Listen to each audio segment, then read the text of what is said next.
Welcome to the Immigration Lawyers Podcast, a part of the Immigration Lawyers Toolbox, an education and marketing publication for the immigration law community that includes legal updates, interviews, discussions, education and CLE material, and more. Note that the information here is for general education only and not intended as individual legal advice. The laws change frequently, so you should consult with an attorney about your specific case. For more information, please visit immigrationlawyerstoolbox.com. Hi, everyone. Thank you for joining us on this episode of the program. Today, I'm speaking with Professor Shoba Sivaprasad Wadhia. How close was that? The Wadhia isn't hard. It's the middle name. I'm sorry. Sivaprasad? Sivaprasad. Sivaprasad. Very cool. I know I've noticed in my interviews, I'm always asking how to pronounce your names, but I like pronouncing things like correctly. It's like a fun thing for me to be able to say. But thank you for coming on. I reached out to Professor Shoba because we're having a LALA seminar panel called How to File a Successful Travel Ban Waiver on July 3rd, 2020. And I thought it'd be great to talk with her so people get to know her and her background. If you're on professor listservs, you've been seeing her name a lot because she's always there. And ALA stuff too. You do a lot of work with publishing, just a lot of like deep written material. Your name is always on there. And so I'm like, let's get to know you a little bit more. Thank you for coming on the show. Well, thank you for having me. Wonderful. So how did you get involved in immigration law to start? What's your background that led you to this? Yeah, so I don't have a really sexy story about how I got into immigration. I was in law school and I took kind of the survey immigration law class. This was in 1997. So it wasn't a time where a lot of people were going into immigration law. And I really liked the subject. And believe it or not, I loved the statute. Just interpreting the statute and trying to figure out the puzzle of references and cross-references was interesting to me. I mean, I did go into law school wanting to do some type of civil rights work and to represent marginalized groups. So I think that immigration really bridged those worlds for me. And, I just mentioned the statute. It's so important for practitioners to read the statute over and over again. And that's something as I just grow my career, it's always when people ask me about immigration, I'm like, learn the statute and then learn the Code of Federal Regulations and read and reread those. There's immense power in knowing that information. And that's where the actual lawyering comes. And not just, following someone else's cover letter or seeing what some website or some even panel says something about that. Read it for yourself as much as possible because the devil is in the details. But did you start practicing when you graduated, or did you go in the academics field? What happened next? Yeah, so I started practicing. I started working for the late Michael Maggio while I was in law school, and was a research assistant to Alex Alenikoff, who is a former INS general counsel. He had just come to Georgetown when I was going to school there. So I really got really good mentorship early on. And I stayed at Maggio and practiced immigration there with the old agency, Immigration and Naturalization Service, doing family, employment, NATs, and then also removal work before the immigration courts in Baltimore and Arlington. Are they full service, or they're still operating, right? The name sounds familiar. I don't know the Maggio person. I think I've seen that as a DC firm with Jan Peterson is that firm. Is that correct? Jan Peterson works there. Now it's a much bigger place than when I was there. There were 5 attorneys, so it was a smaller staff, but it was such a great place to learn and practice immigration law. I did get the nonprofit bug after 9/11, and I also became somewhat disenchanted for a while with the practice of immigration after that time. So I had a pretty unconventional path to academia. I left private practice and then I went to work as a lobbyist for a nonprofit for the next 6 years. So this was in the wake of 9/11. So it was a pretty political job, but it also required a lot of legal analysis, Uh, Oftentimes, I'd be the only lawyer in the room if we were in a Hill office. And the first legislative debate I got thrown into was around the creation of the Department of Homeland Security. Wow. And was this a lobbyist group that focused on immigration-related matters? Yeah, it was a nonprofit. You know, I use the word lobbyist because people understand that term a little bit more than, say, policy associate or legal director. Yeah, this was at the National Immigration Forum. So it's in Washington, D.C. And Frank Sherry was the executive director at the time. So I was also able to witness 3 unsuccessful cycles of comprehensive immigration reform, but it was a time where there was bipartisan support for immigration, and there were a lot of different voices who supported pragmatic solutions to our immigration system. For DHS and the creation of DHS, what angles or issues were discussed that was a focus? Yeah, there was a lot of debate. So one question was, where should immigration go, right? Should all of immigration even go into the Department of Homeland Security? There was also a support for a so-called fifth box, so that all of immigration could at least be in one place and overseen by an immigration czar, if you will.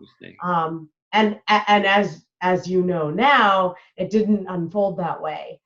We have immigration in different places, and I would say, especially for the first years of DHS, you know, the left hand of enforcement would often not know what the right hand was doing.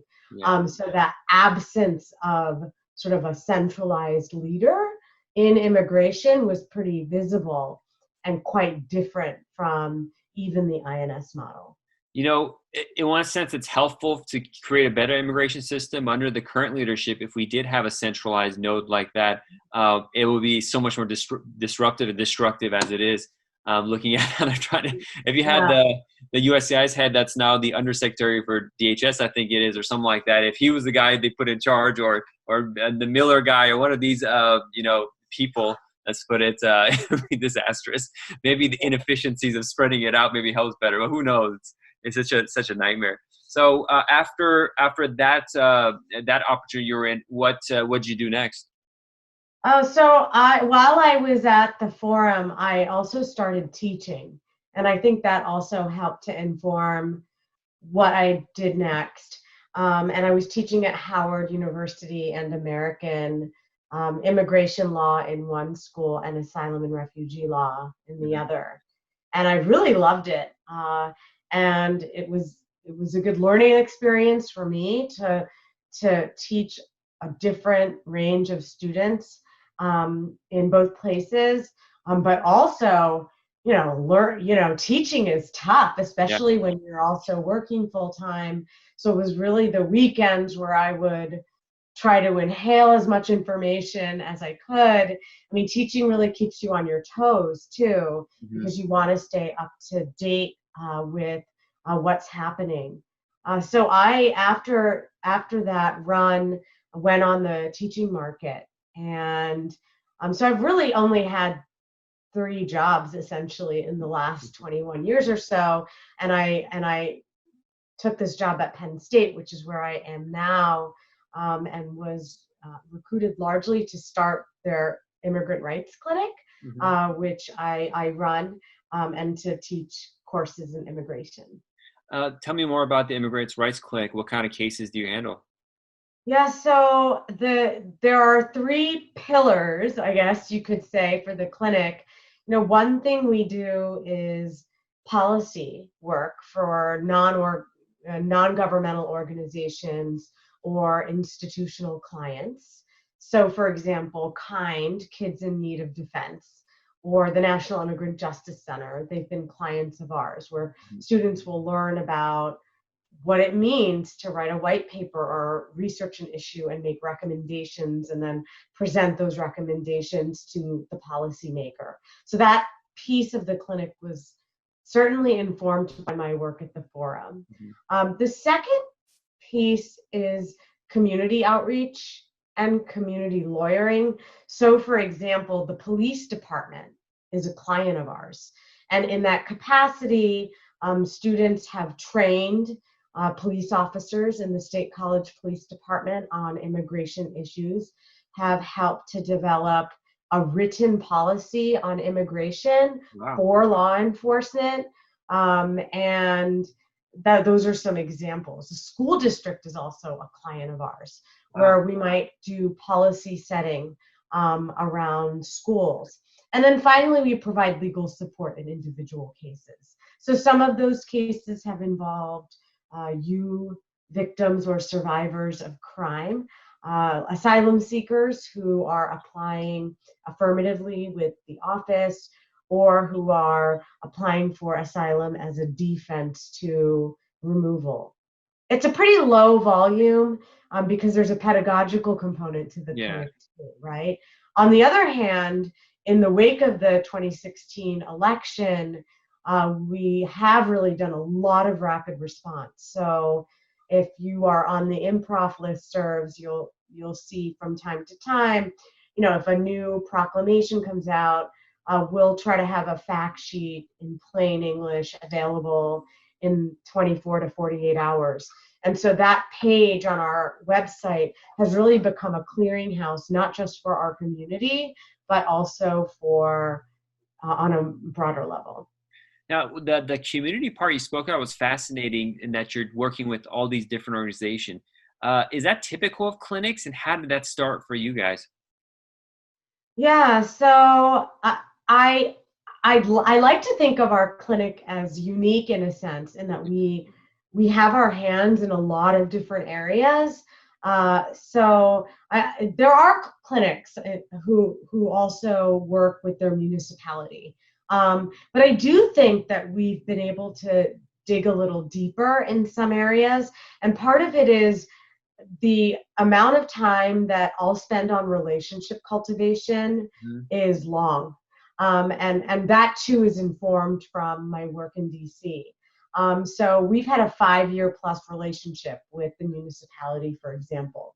So we are now trusted when it comes to questions and issues of immigration. So even after COVID, the borough or the municipality reached out to us about how to frame the availability of services to residents in State College in the wake of the pandemic. And a postcard went out to every single house resident to say that services are available for everyone without regard to immigration or citizenship status. So I feel like we've been able to make inroads in positive ways. There are some challenges. We're in rural Pennsylvania. So there is definitely a feeling of, if we're not doing the work, who is? I can't give you a list of immigration nonprofits in my area because there are none, right? I can't give you a short list of LALA attorneys who do deportation defense on a pro bono or low bono basis, because we just don't have that in central Pennsylvania. And so I think there's also a personal responsibility and accountability I feel like our clinic has to the community to just serve as many people as possible, even if it's not direct representation. There's been such a growth in clinics and just demand from law students for this kind of material. My course at Pepperdine doubled this year. And so that model you have is fascinating. I wish it would be exported all across the law schools. Not just, everyone is always thinking clinics are helping, low-income people go to court and stuff. But the other two prongs that you discussed, the pillars, are things that I haven't heard of before. I'm not sure if I just haven't heard of it or it's just not typical, but I think it's wonderful. And I really hope people watch this will hear that and try to add it to theirs. And if you could put any information how people do that, that'd be great if you work. Now try getting the clinics together, make a connection on the various, because I was a law school liaison for ALA for many years and the vice chair nationally and locally. And I've tried to connect the clinics so they'll work together and share information. But I was never successful in doing that. But what you're doing is fascinating. I really hope others listen and follow. Oh, thank you. And I should say that there's now a national listserv just for clinics. Okay. So all the clinic directors and attorneys and staff have a place to go. And it's also a little safer than a broader listserv that might have government attorneys and the like, especially when we're talking about strategy, litigation strategy, and the like. Well, that was a controversy that happened, 2 years ago on the immigration professor list. I won't go into it now, but that popped up where we had a government employees on there. Now, you also picked up, ALA started its own journal in 2018. How did that start, and how did you get involved with that? Well, How much more work do you want? So it was, I was ALA and Fast Case, because this is a publication called the LALA Journal, and it's a partnership between ALA and Fast Case. They reached out to me, and they asked me that they were thinking about having this new kind of hybrid scholarly practice journal, and if I would consider being the inaugural editor-in-chief. So it really started with a phone call, followed by an in-person meeting at the ALA National Conference that year. And I thought about it, and it seemed like a great and new opportunity. And I think I like creating new things or being part of something new. That was something that I really liked about starting the Center for Immigrants' Rights Clinic, to write the mission statement, to really start something from the ground up. So I said yes, and so we published 2 issues a year. But just as soon as one issue is done, we're on to putting out the call for papers for the next issue. And actually, June 5th is the deadline for the fall 2020 issue of the LALA Journal. So I will be reviewing all the articles that are submitted pretty soon. We have a great editorial board. So another important and early step was to build a high quality editorial board that is a mix of ALA practitioners and academics. And I should give a shout out to Danielle Pullen, who leads up ALA Publications, who is the managing editor of this journal and is just phenomenal. Yeah. Now, in addition to the journals, you have several books, and 2 I want to talk about just quickly, and then go into your book band, is the textbook that you have. How does one create a textbook? I know you have great partners, but that seems like creating a mountain of work. I have a copy of the textbook. I've read through it, and I'm like, wow, like this is a lot of work to put together something like this. How do you? I'm trying to wrap my head around how that works to create a textbook. So writing is a very lonely enterprise, right? So there's a lot of just quiet, rigorous work that goes into putting together a textbook. I did have a few advantages. First, my co-authors, Lenny Benson and Steve Yoler, are just wonderful. And so we had a good collaboration, and I think good collaboration is so key to producing something like a textbook, but really any kind of big project like that. So there was no ego or fallout or difference in vision. Yeah. And even to the extent that there was, we had really good communication about it.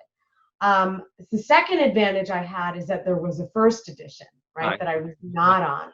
But I will say we did overhaul the version that you have now. The second edition was significantly revised because the first edition was from 2012. So much had changed. Yeah. And I think we were really in the business of overhauling and revising. And so we worked and we stuck to our deadlines, and we checked in with each other. We read each other's chapters. I think we each took, a third of the book, and then tried to unify it so it was in one voice. Well, you had some great partners. Both those people, like they're dedicated to just immigration law and thought on it and policy, all that kind of stuff. Do you do you dream about immigration law because you're thinking about it all the time? Because it's constantly must be in your head, like thinking about stuff. Is it nonstop? It's a weird So question. I'm sorry. Because it's a lot of theoretical stuff and practical stuff you constantly have to be thinking about. Is it always in the back of your head in some way? yeah, I mean, but I don't know that it's any different for practitioners, right? Yeah. I am thinking about immigration, and I'm also thinking about it as an academic. I also have the ability to research issues Hmm. um, sort of more in depth. So before we started this podcast, I was, I'm in the middle of a new writing project on Chevron deference in Boy. immigration adjudications, um, and partnering with an administrative law scholar on a piece that we're going to write criticizing Chevron deference overall. So I get to think about different pieces of immigration at levels that are a luxury, Yeah. if you are an academic, right? Because you get paid to ruminate and research and think, right, in a way that you don't always have the ability to do when you're in a very fast-paced environment. Um, so, I mean, I think about other things too. I think about cooking, which I do the vast majority of in our family. And anybody cooking in the quarantine, right, is cooking Mhm. a lot right now. And I have 2 kids, so I'm constantly on them and their schoolwork. How old are your children? They just had birthdays, so they are, if you think about it, 10 and 13. Oh, wonderful. Yeah, I'm the same. We started getting this thing called HelloFresh, which is they deliver the ingredients to your house, and so it's Yeah, pretty much, but you cook it. So I've been doing that, and then I'm like all day I think about analyzing this stuff, and the podcast gave me the opportunity because it is sort of marketing for my firm, and so yeah, I don't need to go as direct marketing. I just have this kind of stuff, and then because I teach at Loyola and at Pepperdine, they get free Lexis Westlaw. So then I just dive in, and I could just spend days analyzing great. something I'm never going to touch. And so like I don't do removal, but I'll sit and study it to see the angles of it, all this kind of stuff. And I can get away with that. That's the kind of opportunities this kind of marketing has brought me. Because it's fascinating. Every little pinhole of immigration could be opened up into a colossal amount of analysis and stuff. It's a wild and crazy area of law. It's fascinating how big it is and how it touches upon so many different things and interacts with so many different areas. Yeah, I couldn't agree more. In fact, I even tell students if you see people saying that they practice immigration, insurance, and bankruptcy, I take a pause because immigration itself is already so complex, and we even rely on our own colleagues in the field Yeah. who are specialized in one part of immigration that we ourselves may not be specialized in. Yeah, I mean, sometimes I wish. I mean, it makes it. I had a consultation with a guy who talked with another lawyer who's a specialist in bankruptcy and real estate, all this kind of stuff. And he gave him the opposite of the advice he should have. He would have really ruined this guy's life. And I'm just like, this is. I wish it wasn't so hard because it makes it difficult and expensive for people who need these kind of services.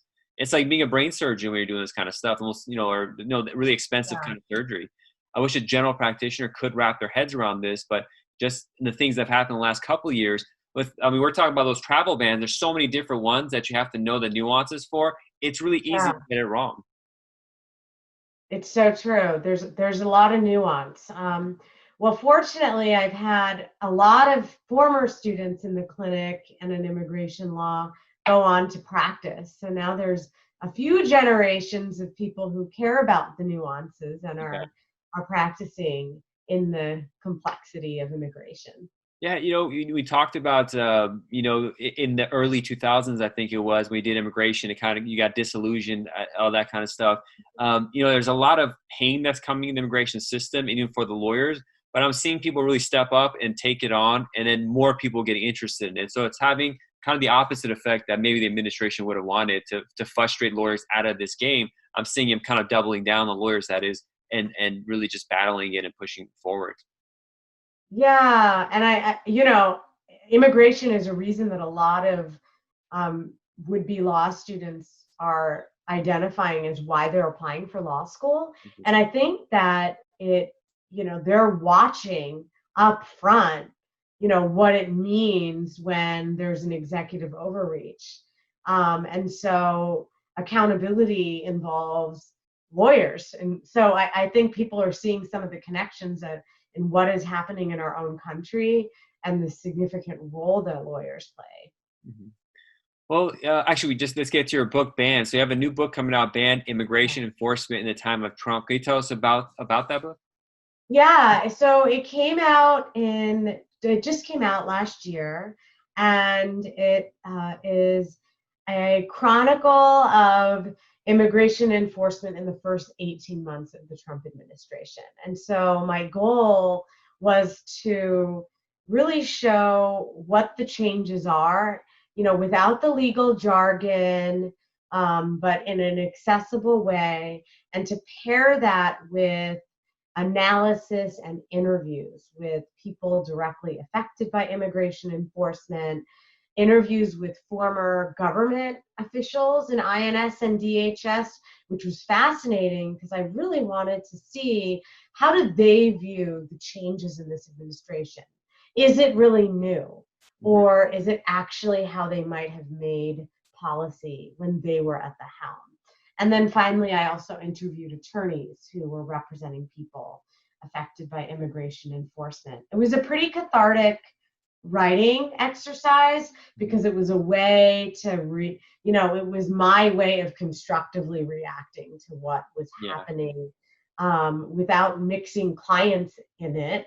But also, and this is related to being a parent too, my daughter is about to finish social studies, and it's the first year, she's in 7th grade, where they're learning about the Chinese Exclusion Act and the early years of immigration. And, the next generation is going to learn about the era of Trump, and how that story is told really matters. So I think there was a role I think Banned had in just documenting this point in history. The Chinese Exclusion Act, when I was doing a podcast going through the history from like 1850, 1870, and then that, and it's eerily reminiscent. It's just the history repeats itself, or at least rhymes in a certain way. The public charge rule came soon after that, and we're seeing that again coming up now. It's eerie how it repeats itself. If people wanted to contact you, how would be the best way to do that? And also, do you have any social media links or anything else for people to keep up on the work that you're doing? Sure. The best way to hook up with my clinic, because there's a lot of resources there, is just Shoba, Penn State, Google. Sure. I do have a website that has information about my books, as well as a lot of my research and data, because I do a lot of data collection through FOIA, and I make those available to anyone. So that website is called beyonddeportation.com. Okay, I'm making note. I'm going to put that in the show notes so people have that. And then finally, I do have a Twitter handle, and it's at Shoba Wadhia. So at SHOBAWADHIA. Wonderful. I'll definitely include that in the show notes. Shoba, thank you so much for coming on the program. It was great. I've been wanting to do this for I think a year now since Banned came out. I'm so glad we got to connect. Thanks for having me. You got it. We'll be talking soon. Yeah, talk to you soon. Bye-bye. Thank you for listening to this episode. For previous episodes and more, please visit the podcast page of our website, immigrationlawyerstoolbox.com. You can also visit the Toolbox YouTube and LinkedIn pages to catch the video versions of these podcasts, news updates, and a lot more. Immigration lawyers can also contact me to join the private Facebook page. The email is info@immigrationlawyerstoolbox.com.